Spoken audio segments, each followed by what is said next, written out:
It's almost as though the show had been a race car. Yes, right? yes. And it was a winning race car. Right. And everybody knew it. Mhm. Anybody who saw it was like, this show's a hit. But the track changed. Okay. And then that car Mhm. was not going to be successful on this new surface, this new track. Mhm. So we think of it as sort of taking the car off and having a pit crew of new people come in, take it apart, Yes. right? It's still the same chassis. It still has the same frame. But how does a new group of people take this thing apart and put it back together for the road we all want to drive on now?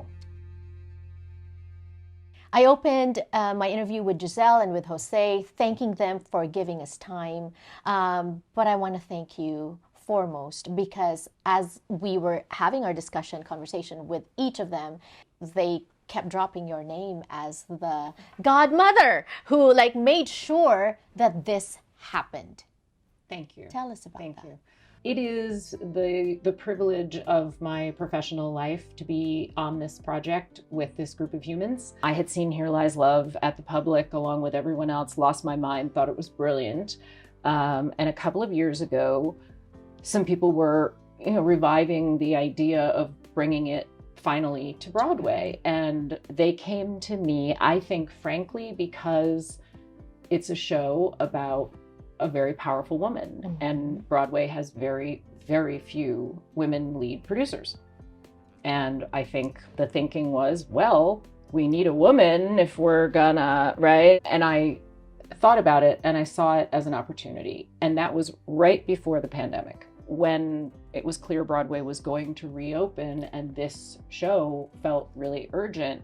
I called Jose and I said, is there a path for a story that was built in the before times when, typically white men just chose what stories they were going to tell, regardless of whose they happened to be.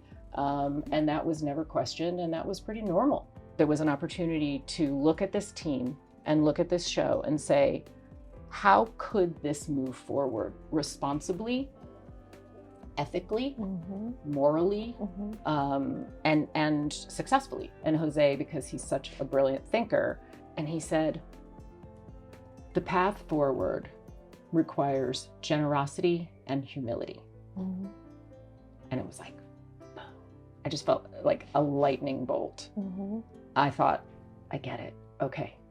Jose joined me, and then together, we sort of went to the established producing team and the establishment that is Broadway and said, we can do this, but we have to do it this way.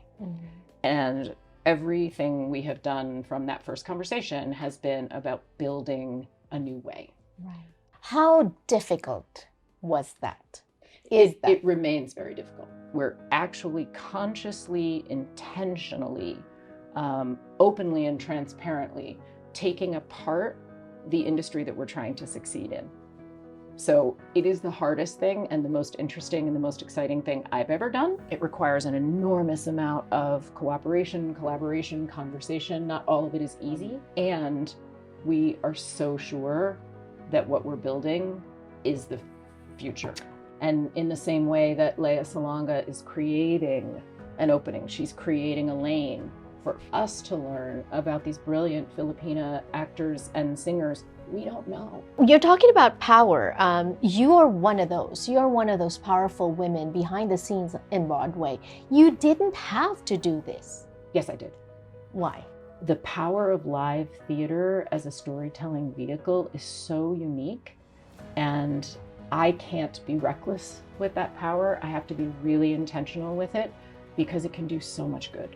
And so I have a lot of choices, but I choose very carefully the things that I do, because I understand that what we make and how we make it are equally important. Right. And that's your power as a producer, as a Broadway veteran. Let's talk about the power of the Filipino American community. Yes, You've been please. exposed to it. You've been working with the community for a while now. What were the things that are revelations to you? I didn't know. I didn't understand how powerful Filipino people are by virtue of, their talent, their commitment, and how cohesive that community is around the world.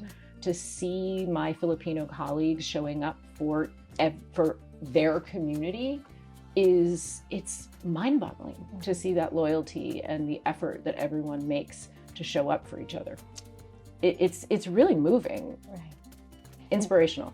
Knowing that, how do you think will Here Lies Love perform on Broadway? I feel really bad for anybody who doesn't invest in this show because there's a whole wave of people who didn't invest in Hamilton because it didn't make sense. They didn't get it. Why would anybody want to see that? I don't understand.